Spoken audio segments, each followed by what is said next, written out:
விராட் கோலி இல்லாத டெஸ்ட் கிரிக்கெட்டா பார்க்க பழகுவோம் அப்படின்னு சொல்லி ஆரம்பிக்கணும். அதுதான் கரெக்ட். ஆமா, இப்போ 3 டெஸ்ட் மேட்சுக்கான ஸ்குவாட் அனௌன்ஸ் பண்ணியிருக்கிறாங்க.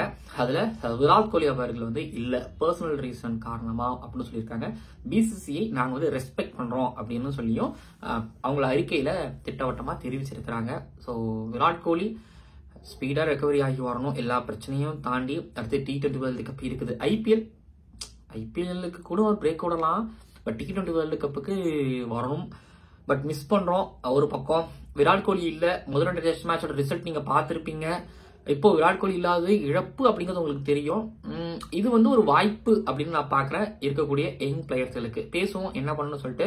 அதுக்கப்புறம் நீங்க அவங்களுடன் எதிர்பார்த்த ஸ்ரேயாஸ் ஐயர் அவர்கள் இல்ல, அப்போ 11th யாரு வருவா 3வது டெஸ்ட் மேட்ச்ல அப்படிங்கறதையும் பேச போறோம்.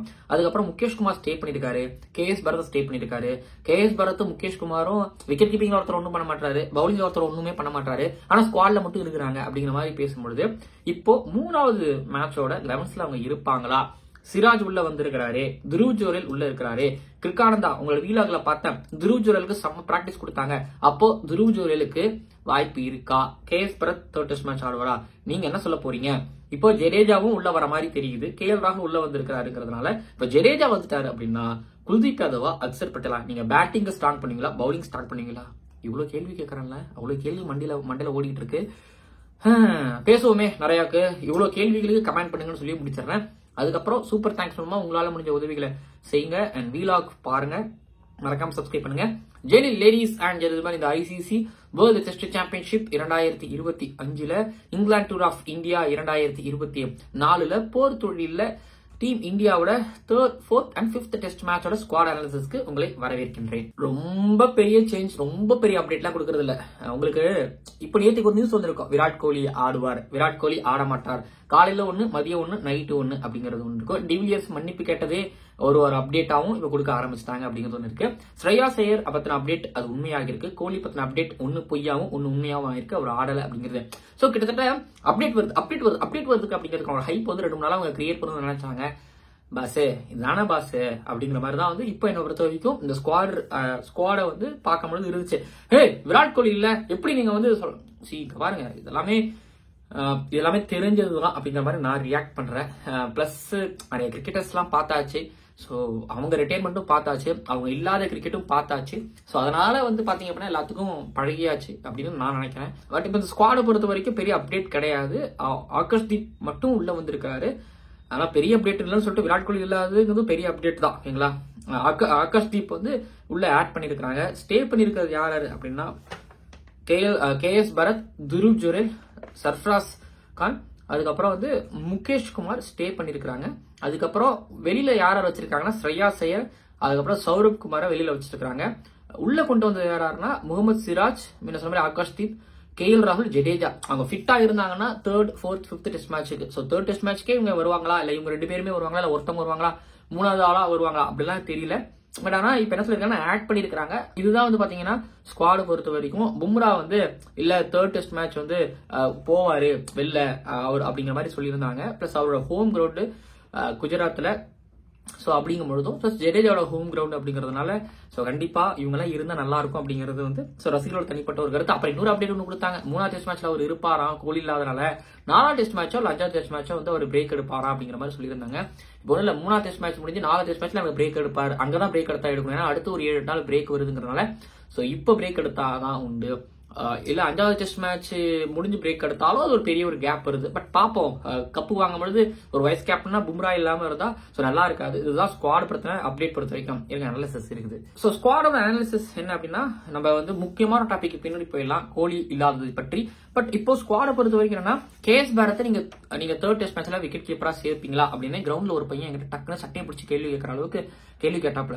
பட் நான் என்ன சொன்னேன்னா கேஎஸ் பரத்தை வந்து நீங்க ஓகே ஸ்கில் வச்சு நீங்க பாக்குறீங்க, பேட்ல ரன் வர மாட்டுது, விக்கெட் கீப்பரா கொஞ்சம் ஒரு மாதிரி சரியில்லை அப்படிங்கிற மாதிரி. பட் ஆனா நான் டீமோட கம்யூனிகேஷன், சோ டீமோட பாண்டிங் அது நல்லா இருக்கு. இப்ப லாஸ்ட் மேட்ச் ஜெயிச்சிருக்காங்க.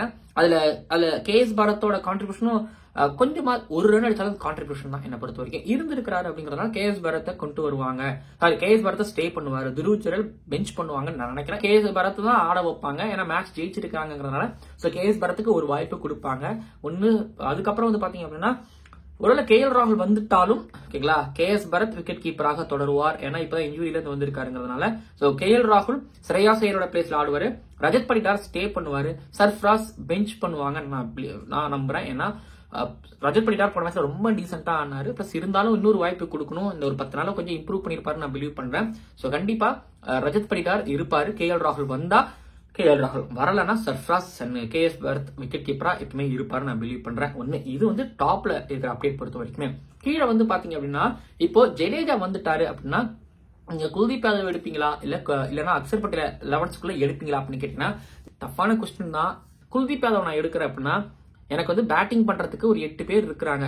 குல்தீப்போட பேட்டிங்ல எனக்கு நம்பிக்கை இருக்குது. இல்ல அடிப்பா இருக்கானதா இல்ல நான் அடிப்பா தம்பி அடிப்பா இருப்பான்னு சொல்லி நான் வந்து உங்களை சமாதானப்படுத்தலாம். இது வரைக்கும் அடிக்கல, அதான ஒரு ரியாலிட்டி. அக்சர் பட்டேல நான் பெஞ்ச் பண்றேன் அப்படின்னா குல்தீப் யாதவ் குட்ல கொண்டு வரதுக்கு எனக்கு விக்கெட் எடுத்து கொடுக்குறாரு. சோ பிரேக் த்ரூவரா இருக்கிறாரு.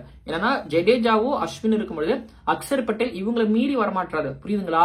சோ ஒரு பிரேக் த்ரூவரா இவங்க ஷேடோலே பிரேக் த்ரூவரா இல்லாம ஒரு ஷேடோல இருக்கிறார். பட் குல்தீப் யாதவ் ஜடேஜா அண்ட் அஸ்வின் இருக்கும் பொழுதுமே இவரால வந்து லீட் பண்ணி பீட் பண்ண முடியுது. அதாவது இவங்க லீட் எடுத்து ஜெயிக்க முடியுது.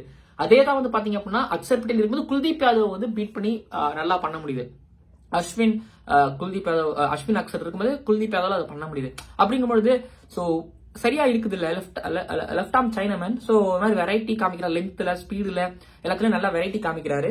அப்படிங்கும் போது நான் குல்தீப் யாதவையே எடுப்பேன். பேட்டிங் ஓகே புரியுது. போன வீடியோல தானே கிரிக்கானதா நீங்க வந்து அக்சர் பட்டேலுக்கு வாய்ப்பு கொடுக்கணும், குரூம் பண்ணணும். போன மேட்ச்ல குல்தீப் யாதவ் பெர்ஃபார்மன்ஸ் வச்சும் எனக்கு வந்து குல்தீப் யாதவ் இதுக்கு முன்னாடி பங்களாதேஷ்ல போடும்போது பிளஸ் கொடுக்கப்படும்போது அவரோட சான்ஸுக்கு அவர் பண்ற வேலைக்கும் சோ கண்டிப்பா என்னால குல்தீப் யாதவ் பேரை இங்க சொல்லாம இருக்க முடியல. பட் KS பரத்துக்கு ஒரு நியாயம், அக்சர் பட்டேலுக்கு ஒரு நியாயம்னா தெரியல பாஸ். எனக்கு தேவை அங்க இருந்து பவுண்டரிஸை கட் பண்ணி விக்கெட் எடுக்கிறதுக்கு ஒரு ஆள் தேவை. லாஸ்ட் 2 மேட்ச் அக்சர் சரியா பண்ணல. பட் இப்போ அக்சர் 2 மேட்ச், பட் குல்தீப் யாதவ் வந்த ஒரு மேட்ச்ல நல்லா பண்ணிருக்காரு. குல்தீப் யாதவ் கிட்ட நான் போறேன். சோ ஸ்ட்ரைட்டாவே முகேஷ் குமார் வெளியில பெஞ்ச் பண்ணுவாங்க. சிராஜ் அண்ட் பும்ரா இந்த காம்போ தான் போகவும் போகுது. சிராஜுக்கு இது கம்பேக்கா தான் இருக்கணும். ஏன்னா ஹைதராபாத் அவர் பெருசா பண்ணல. இல்ல இன்னொரு ஸ்பின்னரோட போலாமா சிராஜையும் பெஞ்ச் பண்ணிட்டு அப்படின்னா அது இன்னும் ஒரு விசித்திரமா இருக்கும். பட் ராஜ்கோட்ல எப்படியும் ராஜ்கோட், ராஞ்சி, தரம்சாலா இதெல்லாம் பிச்சுமே வந்து பாத்தீங்கன்னா முதல் 2 நாள் நல்லா பேட்டிங்கும் 2 நாள் பேட்டிங் இருக்குது. அதுக்கப்புறம் தான் பாத்தீங்கன்னா ஒரு மாதிரி காம்படிட்டிவா மாறுது. பட் பாப்போம். இதுதான் வந்து பாத்தீங்கன்னா 11th பொறுத்த வரைக்கும்.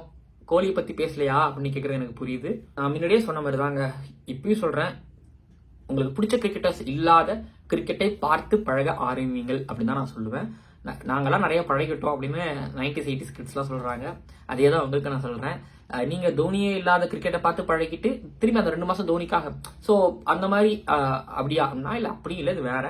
பட் ஓகே, டெஸ்ட் கிரிக்கெட்ல கோலி இல்ல, அவர் இருந்தாருன்னா சேர் பண்ணுவாரு, என்டர்டைன்மெண்டா இருக்கும். நிறைய பேர் அதை பிளான் பண்ணி டிக்கெட் போட்டிருப்பாங்க.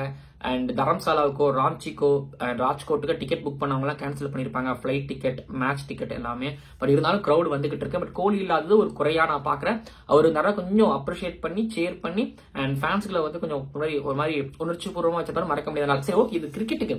பட் மேட்சுக்கு பொறுத்த வரைக்கும் என்னன்னா அதாவது இந்த 2 மேட்ச்ல இந்தியாவுக்கு தெரிஞ்சது என்னன்னா ஸ்கோர் பண்ணுங்க. இங்கிலாந்து பேட்டர், அதாவது இங்கிலாந்து ஃபீல்டர்ஸ் அவங்க பேஸ்பால் ஃபீல்டிங் செட்டப் மூலமா இந்தியன்ஸுக்குள்ள ஸ்கோர் அடிக்க விட மாட்டாங்க, பவுண்டரிஸா கட் பண்றாங்க. சோ அப்ப கோலி இருந்தா நடக்குமானா எனக்கு கோலி ஆடும்போது எனக்கு ஒரு டவுட் இருக்குது. பட் இருந்தாலும் கோலி இருந்தால் ஒரு நம்பிக்கை, கோலி இருந்தா ஒரு பலம், கோலி இருந்தால் ஒரு ஆரோக்கியம். சோ ஆப்போனன்ட்டுக்கு ஒரு பயத்தை ஒரு பெர்ஸ்பெக்டிவ் வந்து கிரியேட் பண்ணலாம் அப்படிங்கறதுனால சோ கோலி இல்லாதது ஒரு டிஸ்அட்வான்டேஜ் தான் 3 டெஸ்ட் மேட்சுக்கும். Result Hyderabad test match Kohli இருந்திருந்தால் மாறி இருக்குமானா எனக்கு தெரியல. பட் இருந்தாலும் 3 டெஸ்ட் மேட்ச்ல ஏதாவது ஒரு மேட்ச் ஒரு ரிசல்ட் இல்ல 2 மேட்ச் ரிசல்ட் மாத்தக்கூடிய ஒரு கெப்பாசிட்டி கோலிக்கு இருக்கு. ரன் இல்ல அப்படிங்கறதா, ரன்னுக்கு பஞ்சம். கோலி இருந்தாலும் 70 ரன் 120 பால் ஒரு பார்ட்னர்ஷிப் அப்படிங்கிறது தான். பட் இப்போ பஞ்சம். ஆனா அந்த பஞ்சத்தை நீக்கிறதுக்கு நம்ம கிட்ட ஒரு அப்படிங்கிற மாதிரி ஃபேன்ஸ் யோசிக்கலாம். கில்லுக்கு ஒரு வாய்ப்பு திரும்பவும், ஜெய்ஸ்வாலுக்கு KL ராகுல் இருந்தாலோ ரஜத் படிடார் இருந்தாலோ அக்சர். சோ எல்லாருக்கும் வந்து பாத்தீங்கன்னா ஒரு ஆப்பர்ச்சுனிட்டி கிரியேட் ஆயிருக்கு. இப்ப யோசிச்சு பாருங்களேன், கோலியே நிக்கிறாரு அப்படின்னா நிறைய பேருக்கு பேட்டிங்க்கு கிடைக்காது. பட் கோலி இல்ல, இதுதான் நீங்க பெர்ஃபார்மன்ஸ் பண்ண வேண்டிய நேரம், இதுதான் உங்களோட சாய்ஸ். இப்போ நீங்க உங்களுக்காக தாண்டி உங்களோட கண்ட்ரிக்காக ஸ்கோர் பண்ணக்கூடிய ஒரு டைம், உங்களோட செலக்ஷன் ஆமா என்ன எடுத்தது நியாயம் தான் அப்படிங்கறத காட்டுறதுக்கான ஒரு நேரம். கண்டிப்பா சொல்லுவேன், விராட் கோலி இல்லாத ஒரு ப்ரெஷர். பட் அந்த ப்ரெஷரை ரிலீஸ் பண்ணணும். அண்ட் இன்கேஸ் வைசாக்ல கோலி இருந்திருந்தால் ஜெய்ஸ்வாலோட பார்ட்னர்ஷிப் போட்டு ஜெய்ஸ்வால் ஒரு கான்ஃபிடன்ட் ஆடி ஒரு கண்டிப்பா 250+ ஒரு மாதிரி அழுத்தி இருப்பாரு. அந்த மாதிரியான கண்டிஷன்ல கோலியை மிஸ் பண்றேன். பட் இப்போ ஒரு 3 டெஸ்ட் மேட்ச் நடக்கிற கண்டிஷன்ல கோலியை மிஸ் பண்றேன். இது வந்து இங்கிலாந்துக்கு மென்டலி ஒரு மாதிரி பாசிட்டிவான விஷயம். பட் இங்கிலாந்துக்கு இந்தியன் பிளேயர்ஸ் டெஃபினட்டா இதை பாசிட்டிவா எடுத்துக்கிட்டு நம்மளுக்கு பேட் பண்றதுக்கு சான்ஸ் கிடைச்சிருக்கு, ப்ரூவ் பண்ணுவோம், அடிப்போங்கிற மாதிரி போகணும். பார்ப்போம் என்ன பண்றாங்கன்னு சொல்லிட்டு. பட் ரெஸ்பான்சிபிலிட்டி, கோலி இல்லாத ரெஸ்பான்சிபிலிட்டி இப்ப எல்லாரோட தலைகளையும் ஷோல்டரையும் ஒரு ப்ரெஷரா இருந்துகிட்டு இருக்கு. பார்ப்போம் எப்படி ஆடுறாங்கன்னு சொல்லிட்டு. பட் ஓகே, இந்த ரிவ்யூ இதோட நிறைவடையுது. ஓகேங்களா, என்னோட 11ஸ்ல ரோஹித் சர்மா, ஜெய்ஸ்வால், சுப்மன் கில், KL ராகுல், இல்லனா சர்ஃப்ராஸ், அதுக்கப்புறம் ரஜத் படிட்டார், அக்சர் பட்டேல், ரவீந்திர ஜடேஜா, இல்லனா அக்சர் பட்டேல், KS பரத், அஸ்வின், குல்தீப் யாதவ், பும்ரா, சிராஜ். நான் சொல்றேன் கில் அந்த 100 அடிச்சு தன்னோட இடத்த வந்து அவர் காப்பாத்திக்கிட்டாரு. திரும்ப ஒரு சான்ஸ் கொடுப்பாங்க, இந்த சீரீஸ் ஃபுல்லா சான்ஸ் கொடுப்பாங்க. ஒரு 100 அடிச்சதுக்கு அப்புறமா இல்ல, அதுக்கு முன்னாடி அவங்களோட பிளான் வந்து கில்லுக்கு வாய்ப்பு கொடுக்கறதா தான் இருந்திருக்கும். அதே போலதான் KS பரத்துக்கும். ஓகேங்களா, சோ இதுதான் ரிவ்யூ, இதுதான் அனாலிசிஸ். சோ மறக்காம உங்க 11 கீழே வந்து பதிவு பண்ணுங்க. உங்களை இந்த செலக்ஷன்ஸ்ல எனக்கு ஒரு மாதிரி இருக்கு கிற்கானந்தா அப்படின்னா நீங்க என்ன சொல்லி நினைக்கிறீங்க? அதுல சுந்தருக்கு வாய்ப்பு கொடுக்கலாமாங்கிறதையும் வந்து கீழே வந்து கமெண்ட் பண்ணுங்க. மறக்காம சப்ஸ்கிரைப் பண்ணுங்க, பக்கத்துல பெல் ஐகானை கிளிக் பண்ணி பார்க்கலாம்.